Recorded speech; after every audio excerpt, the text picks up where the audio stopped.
और बड़ी खबर आ रही है, यमन के हूती विद्रोहियों ने अमेरिका के ड्रोन को मार गिराने का बड़ा दावा किया है। हूती विद्रोहियों का यह दावा है कि उन्होंने अमेरिका के ड्रोन MQ-9 रीपर को मार गिराया है। तो हूती विद्रोहियों की तरफ से यह बड़ा दावा किया गया है। उनकी तरफ से दावा किया गया है कि उन्होंने अमेरिका के ड्रोन को गिरा दिया है। अमेरिका के ड्रोन MQ-9 रीपर को गिराने का यह बड़ा दावा यहां पर हूती विद्रोहियों की तरफ से किया गया है।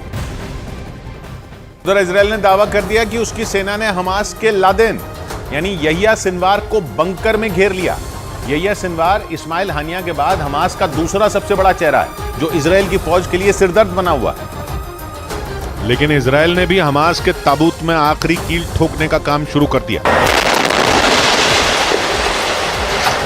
ऐसा इसलिए क्योंकि इजरायल के रक्षा मंत्री योआव गलांत ने सोशल मीडिया प्लेटफॉर्म ट्विटर के जरिए एक बयान जारी किया और दावा किया कि यहिया सिनवार गाजा शहर में अपने ही बंकर में घिर चुका है। और ये भी दावा किया जा रहा है कि वो हमास के कमांडर या हमास के किसी लड़ाकों से संपर्क नहीं कर पा रहा है, जो हमास के लिए कड़ी चुनौती बताई जा रही है। गाजा में हमास ने अपने कमांडरों और लड़ाकों को बचाने के लिए वहां सुरंगों का जाल बिछा रखा है, लेकिन इजरायल का सबसे बड़ा दुश्मन यहिया सिनवार अपने ही बिछाए जाल में फंस गया, ऐसा दावा है। क्योंकि इजरायल हमास की उन सुरंगों को तबाह करने के लिए जमीनी ऑपरेशन के अलावा लगातार एयर स्ट्राइक और समंदर से भी हमले कर रहा है, जिससे यहिया सिनवार का इजरायल की सेना के वार से बचना मुश्किल माना जा रहा है।